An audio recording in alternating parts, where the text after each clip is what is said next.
Hi everyone. आज की video में हम हिमालय पर्वत श्रृंखला का अध्ययन करेंगे। इससे पहली वीडियो में हम नदियों को कंप्लीट कर चुके हैं। उनका लिंक मैं डिस्क्रिप्शन में दे रहा हूँ, आप उसे जाके वहाँ से देखिए।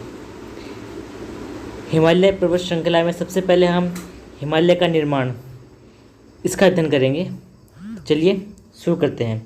हिमालय की उत्पत्ति की व्याख्या कोबर के भूसंगति सिद्धांत और प्लेट विवर्तन के सिद्धांत के द्वारा की जाती है। यहाँ ये बताना जरूरी है कि कोबर का भूसंगति सिद्धांत अकेले इसकी व्याख्या नहीं करता। प्लेट विवर्तन के सिद्धांत को साथ मिलाकर पढ़ने पर ही इसकी व्याख्या हो पाती है। हिमालय पर्वत का उत्थान कई चरणों में हुआ। जहाँ आज हिमालय पर्वत है, वहाँ पहले तेथिस सागर या तेथिस भूसंगति था। इस सागर के उत्तर व दक्षिण में दोनों ओर भूभाग थे, अंगारा लैंड व गोंडवाना लैंड। इन भूखंडों में अनेक नदियाँ बहती थी। ये नदियाँ तेथिस सागर में गिरती थी।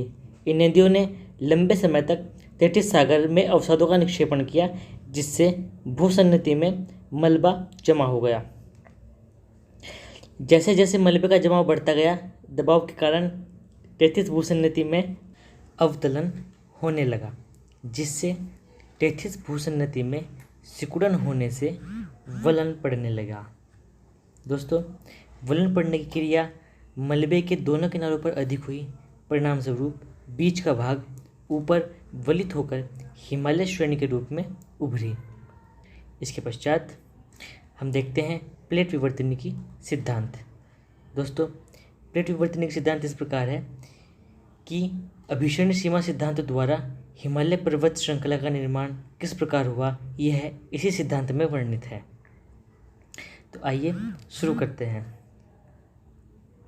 इस सिद्धांत के अनुसार जब भारतीय प्लेट उत्तर की ओर सरकती हुई यूरेशियन प्लेट से टकराई, तो परिणाम स्वरूप दोनों प्लेट के बीच में स्थित तेथिस सागर में अवसादी मलबे में वलन या मोड़ के परिणाम स्वरूप हिमालय पर्वत का निर्माण हुआ। आइए अब हम हिमालय पर्वत श्रेणी की विशेषताओं को देख लेते हैं। हिमालय पर्वत विश्व का नवीनतम वलित पर्वत है। हिमालय पर्वत अभी भी निर्माणावस्था में ही है। दोस्तों, हिमालय पर्वत की कुछ ऊंचाई प्रतिवर्ष बढ़ ही रही है और हिमालय पर्वत पश्चिम में जम्मू कश्मीर में नंगा पर्वत से लेकर पूर्व में अरुणाचल प्रदेश के नामचा बरवा पर्वत चोटी तक विस्तृत है। हिमालय पर्वत के जम्मू कश्मीर से लेकर और अरुणाचल प्रदेश तक भिन्न भिन्न नामों से जाना जाता है। हिमालय की चौड़ाई पश्चिमी भाग में अधिक है, जबकि पूर्वी भाग में कम है। ये पर्वत अभी भी निर्माण की अवस्था में ही है। इसी कारण इसकी ऊंचाई में वृद्धि हो रही है। आइए अब हम इसकी कुछ दूसरी विशेषताओं को देखते हैं। हिमालय की आकृति चापाकार या धनुषाकार है। हिमालय के पूर्वी एवं पश्चिमी छोर पर दक्षिणावर्ती मोड़ हैं। दोस्तों, ये तो हुई इसकी आकृति की बात। आइए अब हम आगे कुछ दूसरी जानकारियों को देखते हैं। पूर्वी छोर पर स्थित भारत के पूर्वोत्तर राज्यों में दक्षिणावर्ती मोड़ का नाम निम्नलिखित है, अर्थात इसे पूर्वोत्तर के राज्यों में अलग अलग नामों से जाना जाता है। देखते हैं वो कौन कौन से नाम हैं। इसे अरुणाचल प्रदेश में पटकाई बूम, नागालैंड में नागा पहाड़ी, मिजोरम में मिजो पहाड़ी तथा म्यांमार में अराकानयोमा कहते हैं। ये तो हुई इसके पूर्वी छोर की बात। आइए अब हम हिमालय के इसी प्रकार पश्चिमी छोर के नाम को भी देखते हैं। पश्चिमी छोर पर हिमालय के दक्षिणावर्ती मोड़ को निम्नलिखित नामों से जाना जाता है। इसे पाकिस्तान में सुलेमान पर्वत और अफ़गानिस्तान में हिंदू कुश पर्वत कहा जाता है। इसके पश्चात अब हम हिमालय की कुछ समानांतर पर्वत श्रेणियों के बारे में भी जान लेते हैं। हिमालय के अंतर्गत 4 प्रमुख समानांतर पर्वत श्रेणियों को शामिल किया जाता है। ये पर्वत श्रेणियाँ निम्नलिखित हैं। आइए इनके नाम जानते हैं। पार हिमालय या ट्रांस हिमालय, वरहद हिमालय या सर्वोच्च हिमालय, मध्य हिमालय या लघु हिमालय और सबसे अंत में शिवालिक हिमालय। शिवालिक हिमालय हिमालय पर्वत का भी सर्वाधिक नवीनतम भाग है। सबसे पहले हम जानने की कोशिश करते हैं ट्रांस हिमालय के बारे में। दोस्तों, ट्रांस हिमालय को पार हिमालय भी कहते हैं। ट्रांस हिमालय का निर्माण हिमालय से पहले हो चुका था, अर्थात ट्रांस हिमालय हिमालय से भी प्राचीन पर्वत श्रेणी है। इसका निर्माण तैथिस सागर से नहीं हुआ है, बल्कि यह यूरेशियन प्लेट का भाग है। ट्रांस हिमालय ज़्यादा ऊंचाई के कारण वर्ष भर आच्छादित रहता है, अतः यहाँ वनस्पति नहीं है। ट्रांस हिमालय के अंतर्गत 3 पर्वत श्रेणियाँ हैं जो निम्नलिखित हैं। नंबर 1 काराकोरम पर्वत श्रेणी, नंबर 2 लद्दाख पर्वत श्रेणी और नंबर 3 जास्कर पर्वत श्रेणी। आइए अब हम एक एक करके इन सभी पर्वत श्रेणियों की सामान्य जानकारियों को देखते हैं। सबसे पहले काराकोरम पर्वत श्रेणी। दोस्तों, काराकोरम पर्वत श्रेणी ट्रांस हिमालय का सबसे उत्तरी पर्वत श्रेणी है। काराकोरम पर्वत श्रेणी भारत व ट्रांस हिमालय की सबसे उत्तरी है और भारत की सबसे ऊंची पर्वत चोटी, जो गोंडमिन आश्विन के नाम से अर्थात केटू के नाम से भी जानी जाती है, वह काराकोरम पर्वत श्रेणी पर ही स्थित है। इसकी ऊंचाई 8611 मीटर है। इसकी वर्तमान अवस्थिति लद्दाख में है। पूर्व में काराकोरम पर्वत श्रेणी का विस्तार तिब्बत तक है। तिब्बत में काराकोरम को कैलाश श्रेणी कहते हैं। श्योक नदी काराकोरम और लद्दाख के बीच में बहती है। काराकोरम पर्वत श्रेणी के प्रमुख ग्लेशियर इस प्रकार हैं। इसमें 4 प्रमुख ग्लेशियर हैं। 1 सियाचिन ग्लेशियर। दोस्तों, सियाचिन ग्लेशियर के बारे में कुछ महत्वपूर्ण तथ्य जान लेना आवश्यक है। सियाचिन ग्लेशियर पहले भारत के नियंत्रण में था, लेकिन बाद में इस पर पाकिस्तान ने अवैध कब्जा कर लिया। उसके बाद 1984 में भारतीय सेना ने ऑपरेशन मेघदूत द्वारा पुनः सियाचिन ग्लेशियर पर कब्जा किया। दोस्तों, सियाचिन ग्लेशियर विश्व का सर्वाधिक ऊंचाई पर स्थित युद्ध क्षेत्र है। यह सर्वाधिक ठंडा युद्ध क्षेत्र भी है। इसके बारे में एक महत्वपूर्ण तथ्य यह भी है कि सियाचिन ग्लेशियर पर तैनात होने वाले सैनिकों को पहले भारत सरकार अन्यत्र विशेष ट्रेनिंग देती है, तत्पश्चात उनकी नियुक्ति वहाँ की जाती है।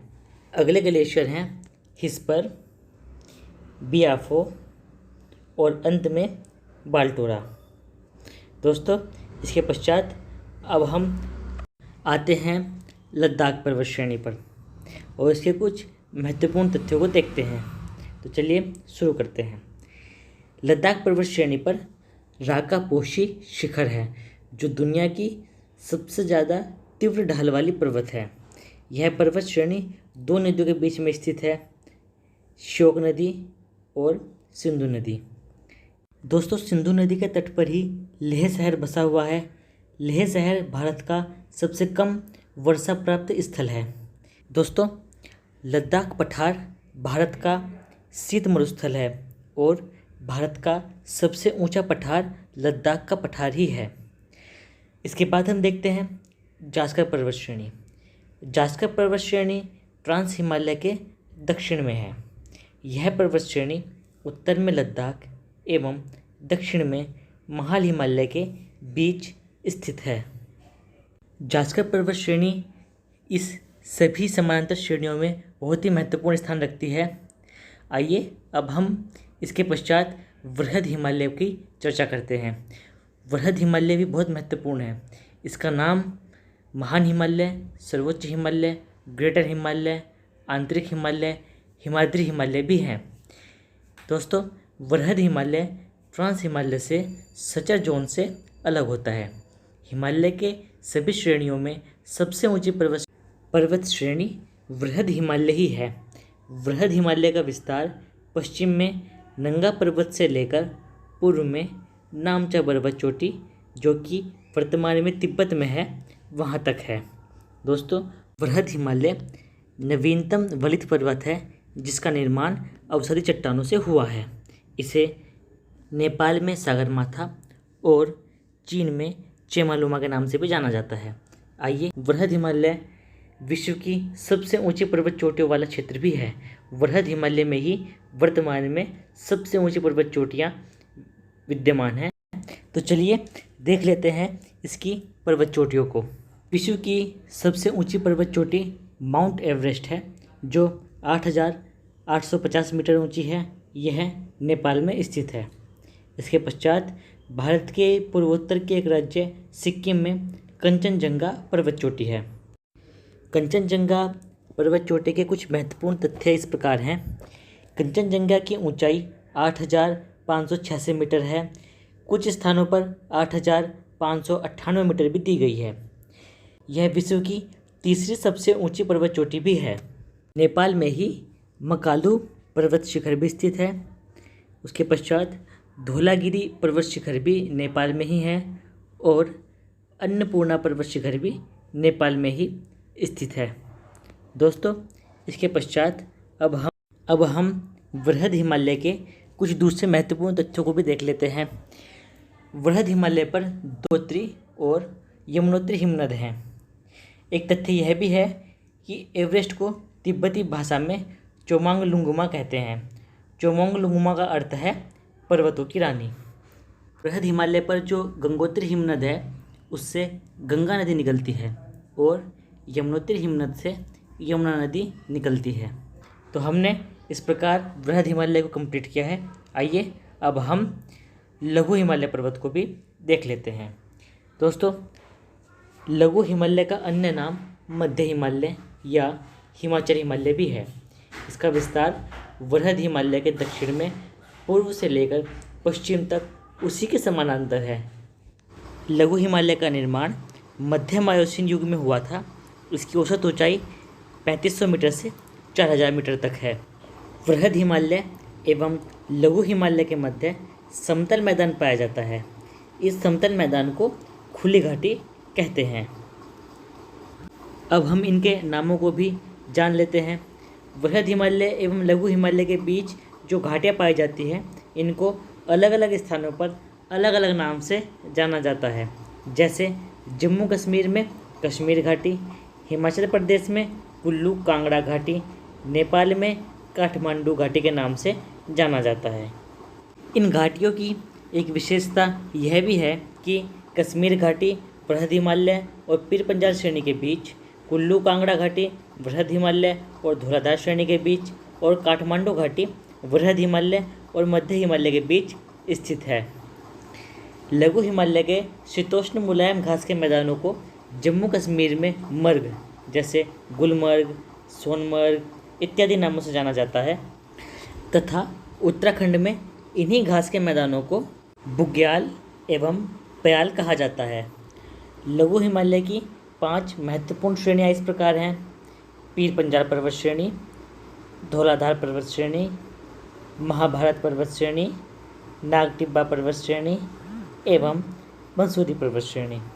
दोस्तों, आइए अब इन पर्वत श्रेणियों के बारे में थोड़ी जानकारी और देख लेते हैं। सबसे पहले पीर पंजाल पर्वत श्रेणी लघु हिमालय की सबसे लंबी पर्वत श्रेणी है। लघु हिमालय की सबसे पश्चिमी श्रेणी यही है। इस पर ही बनिहाल दर्रा है तथा बनिहाल दर्रे में जवाहर सुरंग स्थित है। जवाहर सुरंग का निर्माण अभी हाल ही में पूर्ण हुआ है। डल झील भी वृहद हिमालय एवं पीर पंजाल पर्वत श्रेणी के मध्य स्थित है। इसके पश्चात अब हम धौलाधार पर्वत श्रेणी को देखते हैं। धौलाधार पर्वत श्रेणी को हिमाचल हिमालय भी कहा जाता है क्योंकि यह हिमाचल प्रदेश में ही स्थित है। यहाँ तक कि हिमाचल प्रदेश की राजधानी शिमला इसी पर्वत श्रेणी पर ही स्थित है। इसी पर्वत श्रेणी के पूर्व में मंसूरी और मंसूरी के पूर्व में नागटिब्बा पर्वत श्रेणी एवं महाभारत पर्वत श्रेणी स्थित है। अब आगे शिवालिक हिमालय का अध्ययन करते हैं।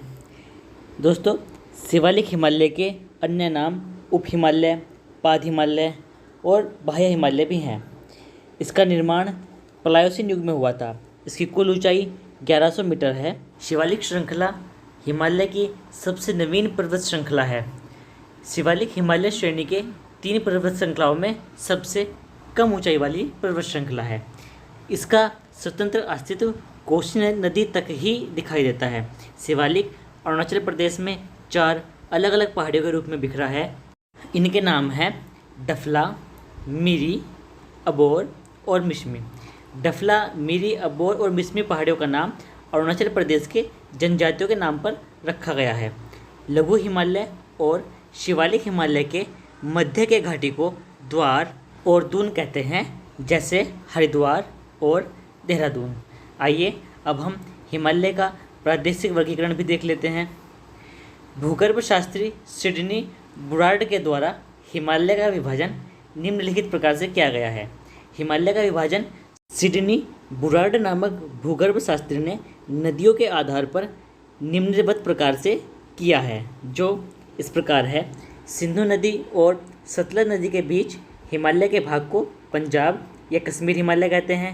कश्मीर हिमालय में महत्वपूर्ण तीर्थ वैष्णो देवी का मंदिर, अमरनाथ गुफा एवं एक महत्वपूर्ण मुस्लिम तीर्थ चराग ए शरीफ स्थित है। दोस्तों, सतलज नदी और काली नदी के बीच हिमालय के भाग को कुमाऊं हिमालय कहते हैं। उत्तराखंड में फूलों की घाटी, इसके साथ ही दून एवं द्वार घाटी भी कुमाऊं हिमालय के अंतर्गत आता है। कुमाऊं हिमालय में हिमालय की मुख्य चोटियाँ नंदा देवी, कामेट, त्रिशूल, बद्रीनाथ, केदारनाथ एवं बंदरपूछ स्थित हैं। काली नदी और तीस्ता नदी के बीच का भाग नेपाल हिमालय कहलाता है।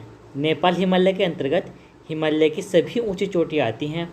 पश्चिम से पूर्व इनका क्रम इस प्रकार है: धौलागिरी, अन्नपूर्णा, एवरेस्ट, मकालू और कंचनजंगा।